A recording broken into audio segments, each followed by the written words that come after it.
안녕하세요. 정시훈입니다. 2월 마지막 주 AI 오대 뉴스 시작하도록 하겠습니다. 이번 주에도 지난주죠. 지난주에도 굵직한 뉴스들이 많았는데요. 이렇게 5개를 꼽아봤어요. 일론 머스크가 오픈 AI에 고소장을 날렸죠. 예, 이 관련된 이야기를 좀 살펴볼 거고요.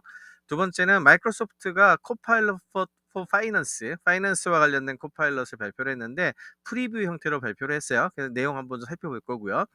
그리고 국가 차원에서 또 중요한 뉴스가 하나 나왔는데 인도 정부가 AI 모델을 출시하기 전에 큰 빅테크 기업들한테 사전 승인을 요구했습니다. 아마도 이제 구글 관련된 그 이미지 생성의 어떤 오류나 편견 때문에 뭐 이런 이야기들을 한 게 아닐까 싶은데 이게 이제 많이 퍼지게 될 때 좀 파장이 좀 예상이 되기 때문에 그에 대한 부분. 그리고 네 번째 뉴스는 스타트업 뉴스를 갖고 왔는데 최근에 굉장히 빠른 추론 관련된 속도로 인기를 끌었던 반도체 스타트업이죠. 그록이 M&A 관련된 뉴스가 나왔는데 데피니티브 인텔리전스라고 하는 회사를 인수를 했어요. 이게 무슨 의미인지 한번 살펴볼 거고요.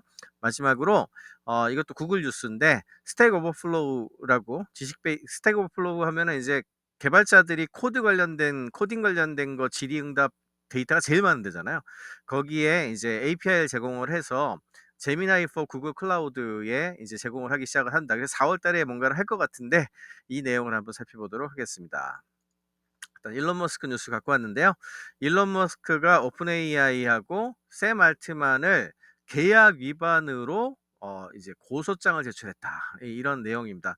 뭐 그러면서 이제 자기가 500억 정도 투자를 했었잖아요. 초기 그거 내달라 이런 얘기도 하고 있고 뭐 내용은 그거예요. 원래 세울 때 이 오픈 AI를 세울 때 구글 같은 빅테크 기업이 다 가져가지 못하도록 그렇게 하려고 했던 거고 그러니까 오픈 소스로 공개하려고 했었던 그런 내용들 전부 다 해라. 지금 전부 다 닫혀서 클로즈로 하고 있는데 그리고 두 번째는 마이크로소프트나 이런 회사들 좋게 하려고 하는 게 아니지 않냐. 이제 뭐 이런 거를 이유로 들어가지고 계약 위반이다.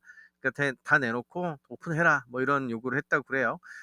아마도 뭐 이게 고소를 해서 이길 생각이 있다 그런 종류인 것 같지는 않고요. 그보다는 자신의 입장과 이야기를 좀 더 하고 싶어 하는 게 좀 크지 않을까 생각이 들고 뭐 많은 시각들이 있습니다만 여튼 일론 머스크가 샘 알트만하고의 어떤 관계는 그닥 좋은 것 같지는 않습니다. 일단 마이크로소프트 코파일럿 포 파이낸스 프리뷰 버전이 나왔고요.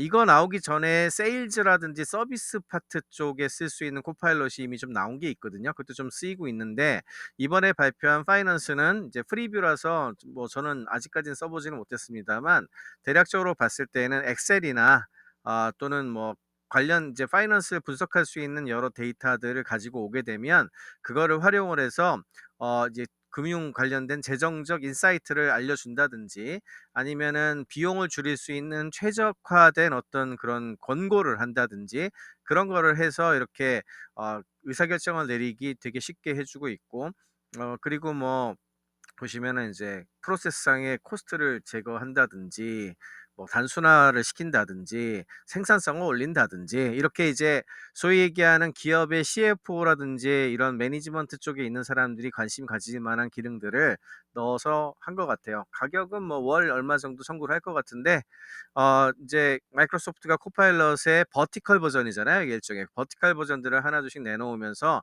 각각의 버전별로 유료화를 하려고 하는 사업 전략을 활발하게 펼쳐나갈 것 같습니다.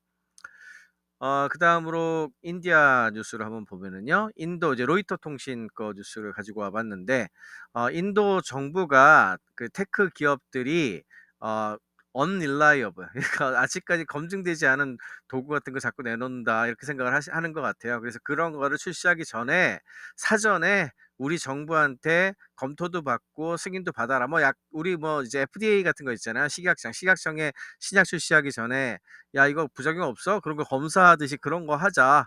그렇게 이제 얘기를 했다는 거고 이게 좀 파장이 큰 게 인도 정부가 먼저 이런 얘기를 했지만 인도 정부만이 아니라 전 세계가 다 이걸 또 준용할 수도 있거든요. 그렇게 되면은 이제 AI도 이제 관리 대상이 돼 가지고 이제 마음대로 이렇게 펼칠 수는 없는 상황이 될지도 모르겠다. 이제 그런 파장이 있을 수 있기 때문에 좀 유심히 지켜봐야 될 것 같습니다.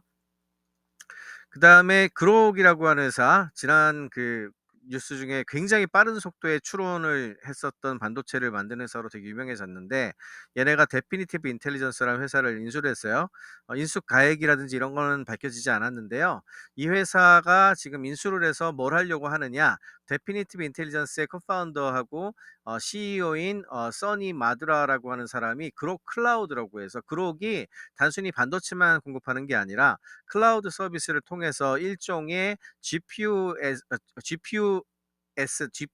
파스라고 하던가요? 뭐 이렇게 GPU as a 서비스 뭐 이런 식으로 반도체 칩을 클라우드에 올려서 그걸 서비스하는 거와 관련된 비즈니스 모델을 확대하려고 하는 것 같습니다. 이제 그런 걸 하려면 그록이라고 하는 그 CPU 칩을 이용한 클라우드 사업을 벌여야 되잖아요. 그런 클라우드 사업에 잘할 수 있는 기업을 인수한 게 아닌가. 아무래도 반도체 하는 쪽이기 때문에 그런 부분이 약할 수가 있어서 아마도 그런 목적으로 데피니티브 인텔리전스를 인수한 걸로 예상이 되고 있습니다. 이제 앞으로는 반도체 한다고 해서 반도체만 잘 만들면 되는 것 같지 않아요. 이제 이런 스타트업도 이렇게 하고 있는데, 삼성이나 큰 대기업들도, 우리나라 특히 반도체 기업들도 좀 많은 고민을 해야 되지 않을까, 그런 생각이 듭니다. 마지막 뉴스는 구글 뉴스인데, 구글이 스택 오버플로우의 지식 베이스를 제미나이 4 구글 클라우드를 위해서 가지고 온다, 이런 내용이고, 뭐 코딩 관련된 자동화를 굉장히 강화할 것 같은 느낌이 들고 있죠. 그리고 내용을 보면은 이제 구글이 첫 번째 어떤 그 클라이언트라고 할 수 있겠고, 스택 오버플로우가 이런 걸 사업화하기 위해서 오버플로우 API라고 하는 거를 만들었던 것 같아요. 그래서 이거를 라이센싱해서 같이 서비스를 개발하고 있다 그러고 있고요. 내용을 보면 올해 4월 달쯤에 이 둘이 같이 만든 것들을 공개하는 어떤 데모를 할 것 같은데, 그 데모에서 어떤 내용들이 나올지 굉장히 주목이 되고 있습니다. 이렇게 5개 뉴스만 꼽아봤습니다. 고맙습니다.